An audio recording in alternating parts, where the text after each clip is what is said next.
poetry back to what it used to be in the early 90s, what we had in primary school, secondary school, and what we had in the general sphere of what poetry used to be, comparing it to now, how would you describe the evolution of poetry in Nigeria from the 90s to now? From the 90s? Yes. Yeah. You know, the 90s, I think it's a rather short, time, to define, poetry in Nigeria, because poetry in Nigeria has come a very long way. Okay. Even before the first generation, so-called, before the Professor Shoyinkas and J.P. Clarks. I mean, there was poetry, because poetry predated, the literate culture, literacy as it were. And that's not just in Nigeria or Africa, but I mean, across the world. Homer's classics were poetry, or poems that were first in their oral form before they were transmitted to paper. And across Africa, you also had the same tradition, the oral tradition. So poetry dates back a very long time. So defining it from the 90s forward will be a bit tricky. But what I think has happened is that it's a bit of two things actually. People have always written, poetry as the urgency of the moment they lived in demanded. But then people have always been influenced by traditions.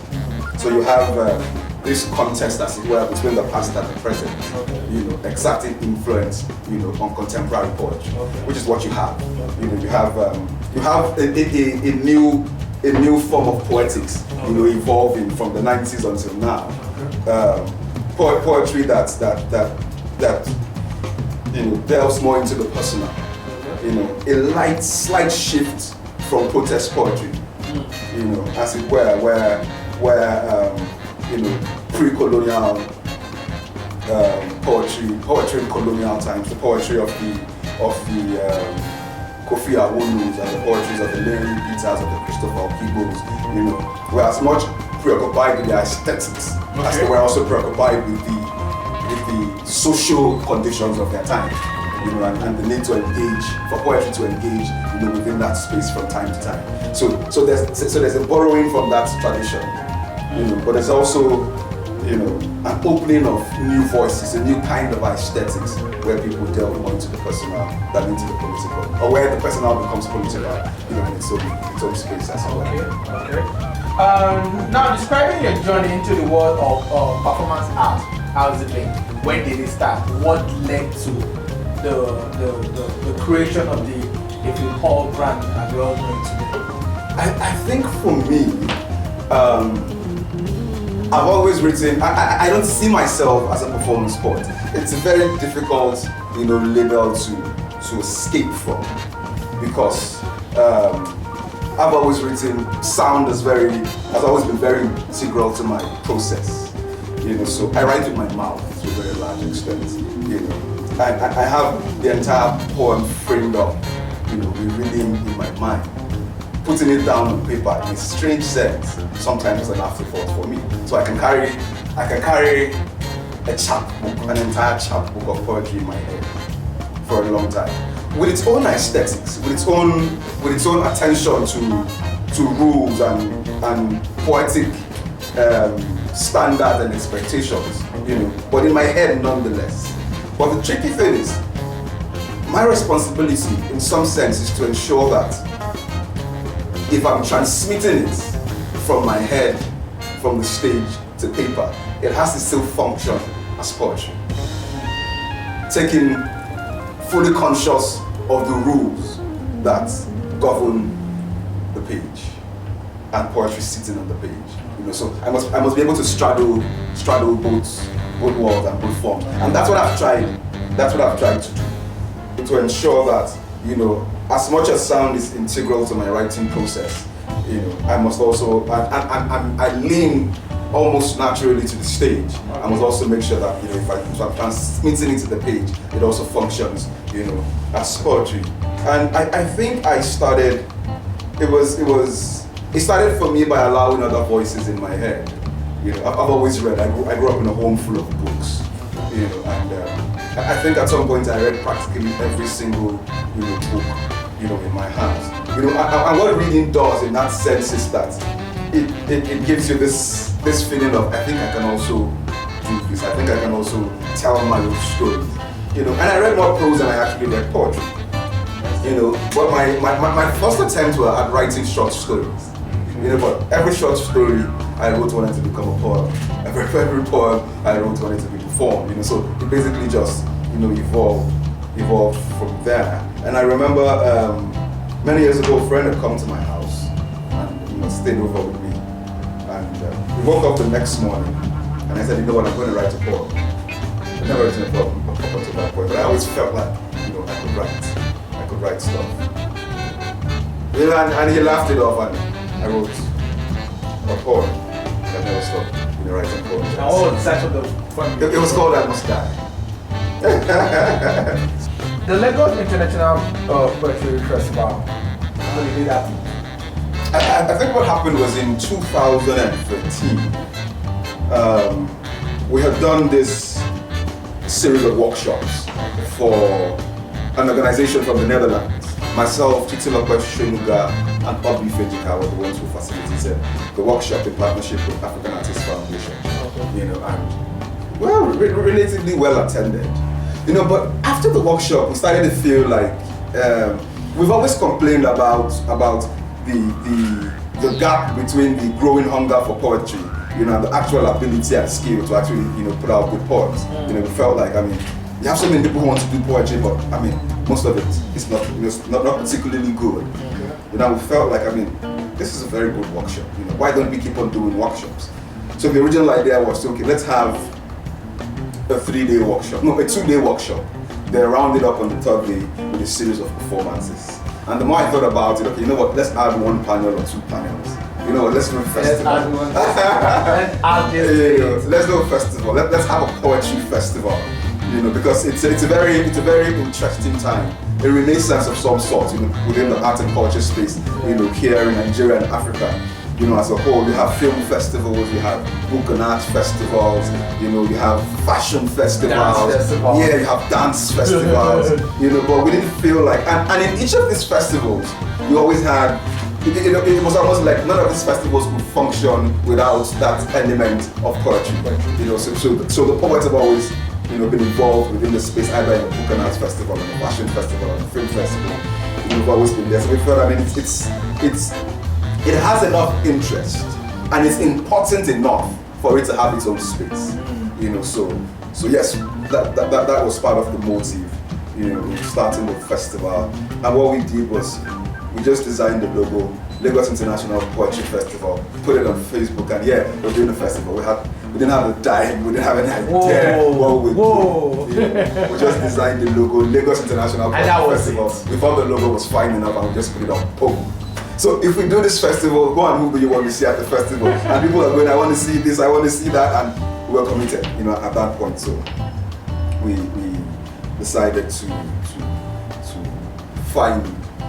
make it happen by any means necessary, and find the sponsors who felt, would be willing, either based on personal relationships, either based on what they perceive as the importance of the art form within the space. And luckily we found a sponsor in Nigeria who was willing to. Wow, very interesting story. And what were the major obstacles in organizing the first edition of the festival? Major, almost, this is not going to happen again. This didn't come through. What were the major obstacles? The most natural culprits in this regard is money. Finance, is funding, but not quite. It's not quite. If you look at it, for us, the major issue was we attended festivals across the world, so we had an idea of how a festival should look like, how it's supposed to function, how it's supposed to organize itself. We had the basic idea, but we had never. You go for a festival, and you're a guest. Your hotel is taken care of, your flight is taken care of, your meals are taken care of, your transportation is taken care of, your smiling faces everywhere, attending to you every week. You've never been behind the scenes. You've never been the person panting and sweating and cussing and saying, hey, what is happening? Everything is falling apart, the sky is falling. You've never been that person. So for us, I think that the major challenge was experience. The fact that we hadn't done this before, and we were starting it off on a particular scale. You know, if it was a case of, okay, let's get 5 poets within Lagos, 3 poets or 10, 20 poets within Lagos, and do a one-day event that runs from morning till night, it'd have been manageable, you know. But we wanted to start out with a bang. Bringing petrol, essay. We wanted to get Fast and Shy. I wanted to get, I mean, whoever is happening now, I wanted to get them down to Lagos. I mean, we wanted to do that big, you know. So it had its downsides and it had its advantages. The disadvantages being it's almost suicidal. It's almost going to kill you because you're biting more than you can chew. You know, but I mean, you basically, you know, make it up as you go along, which is what we did eventually, and it turned out to be a very successful, you know, festival for first edition. You know, not taking for granted that we actually had, you know, a sponsor that was willing to say, hey, take the money and do this. Would you say the Nigerian creative arts industry is really matured for the Poetry Festival? Oh, absolutely, because I mean it's a very rich, you know, space, and it's a very old one as well. Yeah. You know, it's not new in any sense. We've always had festivals. We've always been a people of culture. You know, we've always been, you know, artists. I mean, we're surrounded by African art, you know, that date back, you know, to the 18th, 17th century. You know, so yeah. So the audience was there. You know, people who had the cultural capital to be able to understand and appreciate what we do. You know, it was well attended for a while, for a first time, you know, event. So that shows that yes, there's a space for it. There's an audience that is willing to engage. We just need to supply. The supply just needs to be given at a particular, you know, level, with a particular kind of quality. Okay. Yeah. Okay. Now let's take a little digress and let's talk about protest poetry. How effective do you think it is in Nigeria, in Africa, and has it ever led to any practical change that we know of? You know, I think it's important to believe that, you know, poetry does change things, and there are examples, you know, across the world where the importance of poetry in addressing political and socio-economic issues, you know, have proved effective. You know, and you realize that, you know, every time dictators and people who want to abuse or misuse power, you know, are able to acquire it, one of the first voices or one of the first groups of people they muzzle are writers. You know, are people who are able to interpret the situation, who are able to reflect the situation, you know, and who, you know, following from that, are also able to shape it in some sense. You know, it may not happen, you know, in any grand way or form, you know, as it were, you know, but it creates the consciousness that invariably makes the revolution possible, because it's asking the right questions. It's insisting that the conditions are not ideal. It's insisting that the environment can function better, you know, and it's going into the past and it's imagining a new future, and it's doing this, you know, in a language that people can not just understand, but in a language that, you know, can excite the people, you know, can evoke passion, can evoke feeling, you know, as it were, which is, I think, what poetry does at its most primary level, is that it evokes feeling. You know, and when people are passionate enough to think and to believe that they can change things, you know, then they are able to move. You know, and if we give poetry a more liberal, you know, definition and scope, you realize that, you know, it was poetry. I mean, Martin Luther King stirred up the people by poetry. Gandhi, I mean, they used poetry, they used words. Winston Churchill, you know, pushing back against the Nazis. You know, it was all poetry. It was oratory. It was literature. You know, being able to, you know, challenge the people as a culture in the rise. And yeah, it's words. So yeah, so poetry, art, literature has a pivotal role to play. Okay. Your style of poetry, performance art in quotes, is rather bold and creative in a way, in terms of the kind of words you use and how you use how you play on words and how you use those metaphors and those puns to bring out life. How did you do that happen? Did you start it like this, or it was something that grew up in you as time goes on? Yeah, I think you have examples to follow. Yeah. You're not inventing the thing. You know, it's been done, you know, at a particular level and appreciated at a particular level that you have also appreciated it or come to both, you know, at that level. So you have benchmarks, you know, to be able to do these things. There are guidelines, there are formats, there are, you know, existing ideas that you sort of explore to find your own voice, you know. So for me, it's difficult to explain. You know, I wrote a very short story, you know, last night, and I hadn't written in a long time, you know, and all I had was just one scrap of an idea and one sentence, you know, and it's always challenging to sit down in front of a computer, you know, and to face that blank page, you know, and to make this one single sentence, you know, a 500, 600, 1,500, 5,000 word, you know, essay or story, you know, or poem or whatever. You know, it's a very scary experience for the artist. Scary because you can't turn away from the blank page. If you don't do it, that idea is going to taunt you for a very long time. So you can't entirely walk away, you know, and you're scared also to confront the page. You know, so yeah. Can you talk about the dichotomy between performance poetry, spoken words, and poetry? Because I mean, you talk to a poet and they're like, I'm not a poet, I'm a spoken word artist. No, I'm not a spoken word artist. I do performance poetry. No, I don't do performance poetry. I do da. There's any new word for anything / poetry, they come with it. So can you just explain, I guess, what is it? You know, unfortunately I can't, and there's a sense in which I don't even have the desire to even attempt, you know, making those classifications. You know, because I feel that, you know, poetry is poetry.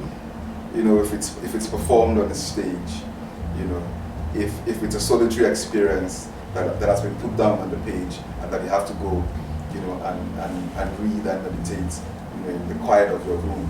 You know, it's all poetry. How did poetry come to us? I mean, there was poetry before we ever wrote in dots. You know, before the page, there was poetry. You know, and so I have a slightly liberal approach to what I consider poetry. You know, but you see, when poetry manifested on the page, it developed its own rules, its own forms, you know, its own patterns, its own ethos, you know, as it were. And that, in a sense, became how poetry was defined. Poetry was defined largely by the page, you know. But I don't think, you know, that's entirely should be the case. So if it now moves away from the page, we don't need an appendage, you know, to explain it. If it's on the stage, it's poetry. If it's on the page, it's poetry. If it's in a song, it's poetry. You know, if it's in a rap song, it's actual, you know, poetry. You know, now it may be good poetry or it may be bad poetry, but it adheres to certain rules, guidelines of poetry, and it functions as poetry because it evokes feelings. It's able to capture this very abstract emotion, you know, and put it in words, you know, where the reader is able to, you know, feel what the writer is saying. So if it's able to do that on stage, on the page, then it's poetry. So I try, you know, but because I mean definitions help us simplify these things, you know, and they sort of make us a bit more comfortable with the idea of what we're doing. So it's easier, yeah, to say, okay, I'm a spoken word poet, or I'm a performance poet, or I'm just a poet because I simply write, you know, on the page. But I think it's poetry across the board. Okay. Now let's take a little bit deeper and let's talk about culture and arts? Like this is 2016, and you know, do you think the cultural awareness of we as Nigerians or as Africans is, what's the word now, is heavy as it used to be in the early 30s, 1930s or 40s? Do you think we are shifting away from our cultural heritage, or you think we are still within that scope? I wouldn't say we are shifting away from our cultural heritage, you know, as it were, you know, but I think every generation creates its own, you know, every generation, you know, takes what is inherited from the past, you know, and creates its own art, creates its own style, you know. And I think that's what's happened, and that's what has happened. You know, if it's with the music or with the movies or with theater or with poetry, you still see, I mean, it can have a modern beat. It may be consumed via technology from your phones or from your computer, you know, or just, you know, a headphone. You know, it may have that modern contemporary feel to it. You know, if you're listening to Whiskey, yes, Whiskey comes to you like that. You know, but when you receive Whiskey, you can see that there's something cultural, there's something different, there's something unique, you know, about the Nigerian sound that you recognize. You know, if you're in Europe, if you're in the Americas, anywhere in the world, you recognize that Nigerian sound. You may call it Afrobeat, you may call it Afrobeats, but you know that this is something distinct, this is something modern, this is something ancient that has been transformed into something modern. You know, in a sense. So yes, we haven't left our heritage. You know, in that sense. Don't you think the transformation dilutes the very Not sense at all. of it? Not at all. Okay. It doesn't. Okay. It still retains form. Yeah. These things are vehicles. You know, these things are vehicles. The fact that I record it in the studio with a computer does not make it lesser, really, depending on how well it's done, than that I play it with live instruments, for example. You know, in other words, the medium that is technology that it comes through does not define the depth or the quality, you know, of the outputs. Yeah, I think I'm a bit too abstract, but you get what I mean. Yeah, you get what I mean. So I don't think I don't think art is getting lesser, you know, because of, you know, how. So you think as Nigerians we are still very, very in tune with our cultural heritage? I think as a Yoruba man, as an Igbo man, as an Hausa man. I think we are. One of the biggest rap musicians on the scene now is Olamide. He's rapping in Yoruba, and we are feeding him from the island to the mainland. Shout out to Olamide. Yeah. You know, Dito, Fino, Mavins, I mean, or whoever is speaking. Okay. The Lagos International Poetry Festival is here again. What should we be on the lookout for? Well, I think it's going to be a big improvement from last year. Okay. The theme for this year's festival is called Paging the Future. Okay. And we basically want to examine the role of the artist, you know, in interpreting the trends that are shaping, you know, politics and technology. You know, basically the trends shaping tomorrow's world, you know, and how does art, you know, feature, you know, in all of that. So we have a very exciting guest list. Okay. About 35 poets in all, 35.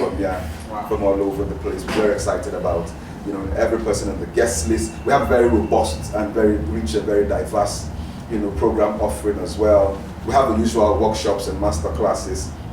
We have KWAME DAWES. KWAME DAWES will be teaching a masterclass. Ladan Osman will be teaching a masterclass. Inwa Elams will be teaching a masterclass. TITILOPE will be teaching a masterclass for females only. We'll be having a film screening in the House of Nwakpa, produced and directed by KWAME. Then we have, I mean, very interesting, you know, topics. What we've tried to do is to we've been conscious in putting together the guest list, because it's easy to lean towards bringing people who have very strong, you know, performance instincts. You know, so you have a festival populated by performance poets. You know, and it's also easy to, you know, depending on your leanings, you know, to get people who write strictly for the page. You know, so basically we have to be able to bring all traditions, you know, within poetry together, and across generations as well. Okay. You know, people who've been writing before the 90s, from the 90s, the third generation, the second generation, you know, even the first generation, because last year we had JP Clark and we have Professor Soyinka, you know, playing, you know, a role in this year's festival as well, because we are also working on what's called 50 Voices for Lagos, because the festival coincides with the Lagos at 50, you know, celebrations. You know, so we're having 50 poets do 50 poems about Lagos, blown up, you know, life-size images, and they'll be across the park all through the period of the festival. Wow. We're doing that under the guidance of Professor Soyinka, who will also be unveiling, you know, the 50 Voices for Lagos as well. So yeah, so it's really very exciting. Yeah. So when is the Lagos International Festival? When is it happening? It's from the 26th of October to the 30th of October. Okay. 26th, 27th, we have masterclasses, workshops, school visits, on radio, on television. And we have a show on the 26th at White Space. Then 28th, 29th, we have panels and performances every evening between Freedom Park and Muson Center. Okay. But if you go to www.lagospoetryfestival.com, you have all the information. Okay. Okay. Last question. Any advice? Because I don't want to make this question sound as if, you know how people ask questions, they're like, okay, tell us what the government is not doing right, and you know, there are people standing all kinds of blame and fault. We have different ministers not doing well, the presidency. I don't want to do that. You know, I want to put you. I want to have a situation whereby, because they will be listening, they will be watching this. I want a situation whereby they can like, fine. Is there any advice you can give the government or corporate brands on how and why they should support the arts? In terms of essence of the art for art, and in terms of a form of revenue generation for the country. I mean, art is the very soul of every society. You know, you take away the arts, you take away the preservation and the curating, you know, of the people's culture. You know, and you basically strip them of their being, as it were. You know, there's something very, you know, important and vital, and it's a bit funny or sad, you know, to say that we have to drum up the importance, you know, of what is the obvious importance, you know, of the art. I mean, see what has been done with music, see what has been done, you know, with movies, see what has been done, you know, with literature, you know, with what our writers are doing all over the place, from Chimamanda Adichie to Tejuko to Helena Villa to everybody who's writing, Ola Shone. I mean, see how hugely important, you know, this is, you know, abroad. Not just, you know, and even without bringing it down to its financial value, to its monetary value, to its impact on the economy as a whole. You know, the very aesthetic, cultural importance of it to our history, to ourselves as a people, is enough to be able to say that, I mean, this is something that we need to do. Not as an afterthought, but this is something that has to be, you know, at the front burner of our mind, you know. And then, I mean, take a little, you know, look at what has been done with music, with or without government support, largely without government support, as a matter of fact, or with Nollywood, you know, and then imagine what more we could do, you know, if we now give the necessary support, you know, either in terms of policies, you know, and laws, you know, that create the kind of environment that makes it easy for you to earn a living from what you do, you know, so, you know, you are being valued for your work, you know, because it's a system that has valued your work and, you know, been created to preserve it as well, you know, so yeah, I think we do need, you know, more not just private corporate sponsors, you know, but governments, state governments, local government, you know, the federal government, you know, who will be willing to put forth the grants, you know, and the funds needed to preserve this. Okay, so any final words? So yes, the Lagos International Poetry Festival, October 26th to October 30th, workshops, masterclasses, performances, exciting panel discussions, books on display. I mean, it's an entire, you know, 4-day experience that you really, you know, don't want to miss. Go to www.lagospoetryfestival.com, you know, to register, you know, for the various events and programs that we have, and see what's happening and why, you know, and understand why the world has some has its gaze, on Lagos particularly at this time, and what Lagos is offering. So yeah, thank you very much for having me. Had a wonderful time. Shout out to the entire team of ASIRI Media. God bless you.